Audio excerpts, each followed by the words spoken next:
Hello student, आज हम grammar के दो टॉपिक देखेंगे। एक कहानी लेखन और एक गद्य समीक्षा। सबसे पहले देखेंगे हम कहानी लेखन। कहानी लेखन कैसे करना चाहिए? तो इसमें एक कहानी की रूपरेखा दी जाती है। रूपरेखा यानी कि मुद्दे दिए जाते हैं और उसके आधार पर ही कहानी लिखने के लिए कहा जाता है। इस कहानी को एक शीर्षक देना और अंत में कहानी से मिलने वाली सीख लिखना भी आवश्यक है। यहाँ पे हमें कहानी 3 मार्क्स में पूछी जाती है।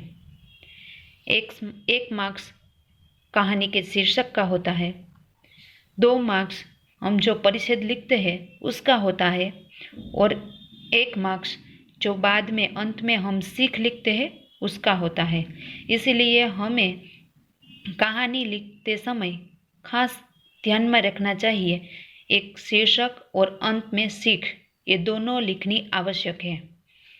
कहानी लिखते समय हमें किस बात को ध्यान में रखनी चाहिए? तो सबसे पहले कहानी की रूपरेखा को अच्छी तरह समझ लेनी चाहिए। कहानी के जो मुद्दे हैं उसको अच्छी तरह समझना चाहिए। रूपरेखा के आधार पर रूपरेखा का विस्तार कैसे करना चाहिए? तो कि रूपरेखा का आधार कहानी के प्रत्येक मुद्दों को क्रम से विस्तार करना चाहिए। जो हमें मुद्दे दिए हैं वो क्रम में लिखना चाहिए। कहानी के स्थान और पात्र आदि के नाम दे। जो कहानी है उसको स्थान या पात्र का नाम देना आवश्यक है। मुख्य घटना का संक्षेप में वर्णन करना चाहिए। पात्रों की बातचीत को संवाद के रूप में लिखना चाहिए। कहानी में मुद्दों में जो पात्र आते हैं उसकी बातचीत संवाद के रूप में लिखनी चाहिए। कहानी हमेशा भूतकाल में ही लिखनी चाहिए। पूरी कहानी 3-4 परिच्छेदों में बांटनी चाहिए। उसमें विराम चिन्हों का उचित प्रयोग करना चाहिए। और शीर्षक, कहानी के मुख्य पात्र, प्रसंग या संदेश को ध्यान में रखकर कहानी को शीर्षक देना चाहिए। कहानी के मुद्दे हैं, उसके मुख्य पात्र कौन से हैं, प्रसंग कौन से हैं और उसे हमें क्या संदेश मिलता है, उसके आधार पर ही कहानी का शीर्षक देना चाहिए। और अंत में सीख। कहानी से मिलने वाली सीख 1-2 वाक्य में ही लिखनी चाहिए। पूरी की पूरी कहानी लिखकर हमें जो उसमें क्या सीख मिलती है वो हमें 1 या 2 वाक्यों में ही लिखना है। कहानी 3-4 परिच्छेदों में लिखनी चाहिए। कहानी की भाषा शुद्ध और मुहावरेदार होनी चाहिए। कहानी की लिखावट स्वच्छ और सुंदर होनी चाहिए। ये पूरी की पूरी कहानी लिखने के बाद हमें अच्छी तरह उसे पढ़ लेनी चाहिए। इतनी बात हमें ध्यान में रखनी चाहिए। ऐसे ही मुद्दों के आधार पर हम एक कहानी देखेंगे।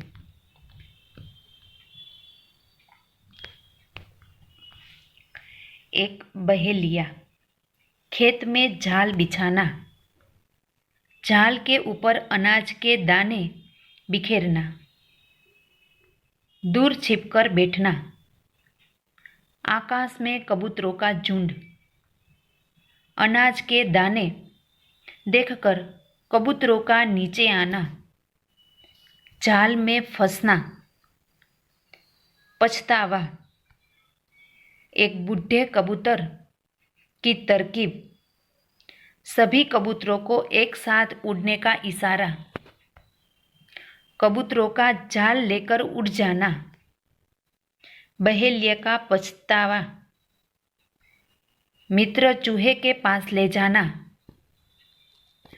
चूहे द्वारा जाल काटना और अंत में सीख।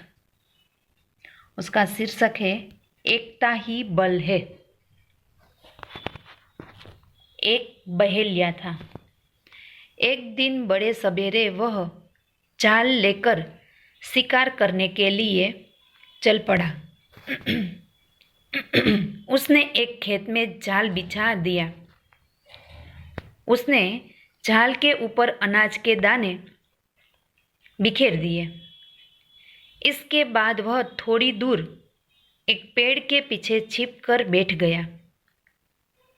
उसी समय कबूतरों का एक झुंड उड़ता हुआ वहां से गुजरा। कबूतरों ने खेत में अनाज के दाने ही दाने बिखेरे हुए देखे। लालच में आकर वह नीचे उतरे। जैसे उन्होंने दाने चुगना शुरू किया कि वे सभी जाल में फंस गए। सभी कबूतर पछताने लगे।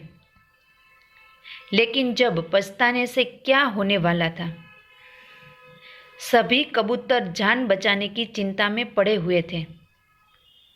तभी उनमें से एक बूढ़े कबूतरों को एक तरकीब सूझी। उसने सभी कबूतरों को जोर लगाकर एक साथ उड़ने का इशारा किया। सभी कबूतर जाल के साथ उड़े और आसमान में आगे बढ़ने लगे। बहेलिया चकित होकर देखता रह गया। उसे शिकार भी नहीं मिला और जाल से भी हाथ धोना पड़ा। सभी कबूतर जाल के साथ एक चूहे के बले बिल के पास पहुंचे। वह चूहा उस बूढ़े कबूतर का मित्र था। चूहे ने अपने पैने दानों से जाल काट दिया। इस प्रकार सब कबूतरों की जान बच गई। इस शीर्षक के द्वारा हमें सीख मिलता है कि एकता में बड़ी शक्ति है। संकट में बुद्धि और एकता से काम लेना चाहिए। अब हम देखेंगे गद्य समीक्षा।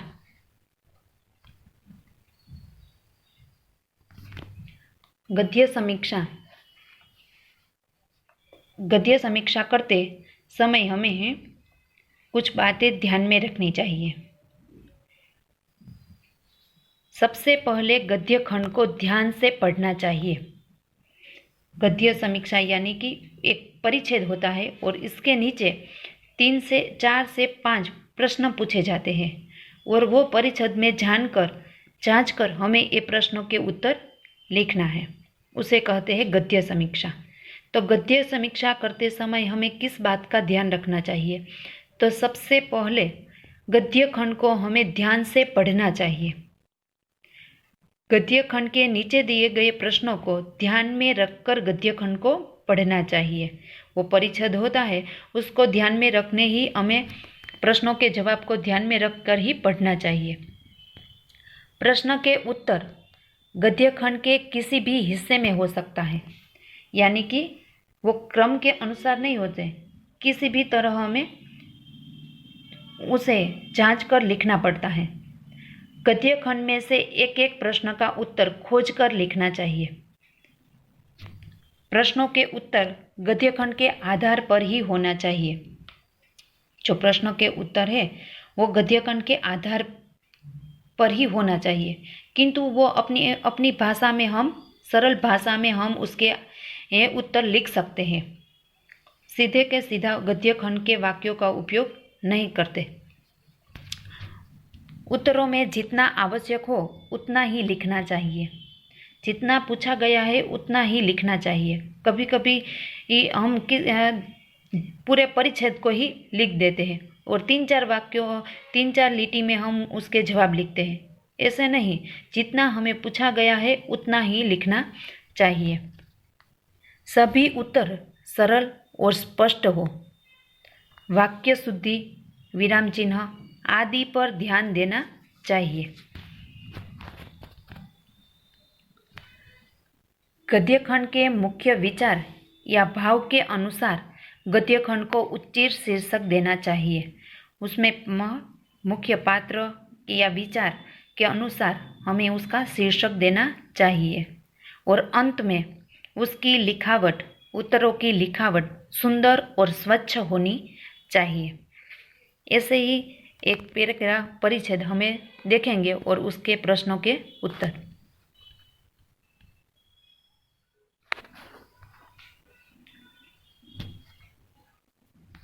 मनुष्य तो मनुष्य ही है। पशु पक्षी जहाँ जन्म लेते हैं अपने उस देश को प्रेम करते हैं। जंगल में पैदा हुए किसी जानवर को आप पिंजड़े में बंद कर सकते हैं, उसे लाख आराम पहुंचाने की कोशिश कर सकते हैं, पर वह सुखी नहीं हो सकता। उसे अपने जंगल का देश ही प्यारा लगता है। उसी तरह मुक्त आकाश में उड़ने वाले पक्षी को पिंजड़े में बंद करके सब तरह का सुख पहुंचाना चाहे तो भी वह कदापि सुखी नहीं हो सकता। उसका देश खुला आकाश, पेड़ों की शाखाएं और घोंसला है। वहाँ वह धूप, वर्षा और ठंड के कष्ट सहकर भी सुखी रह सकता है। उसके आधार पर हमें नीचे प्रश्न दिए गए हैं। उसका शीर्षक क्या होता है वो लिखना है।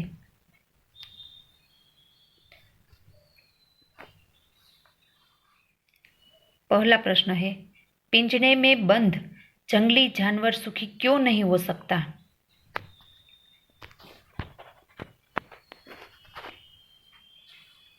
तो जंगली जानवर को क्या चाहिए? अपने देश को, अपनी जन्मभूमि को बहुत प्रेम करता है। जब वह अपनी जन्मभूमि जंगल से दूर हो और पिंजरे में बंद कर दो तो वह सुखी नहीं रह सकता। पक्षी का देश कौन सा है? तो पक्षी का देश खुला आकाश, वृक्षों की शाखाएं और उसका घोंसला है। इस गद्य खंड से हमें क्या सीख मिलती है? तो इस गद्य खंड से हमें यह सीख मिलती है कि अपनी जन्मभूमि के प्रति हमारे दिल में सच्चा प्रेम होना चाहिए। आज़ादी में ही जीवन का सच्चा आनंद होना चाहिए। और अंत में है इस गद्य खंड का उचित शीर्षक। उचित शीर्षक है जन्मभूमि के प्रति प्रेम। यहाँ पे हमने एक कहानी और गद्य समीक्षा देखी। ऐसी ही दूसरी कहानी और गद्य समीक्षा मैं आपको PDF द्वारा भेज दूंगी, जो आपको फेसबुक में लिखनी है। Thank you.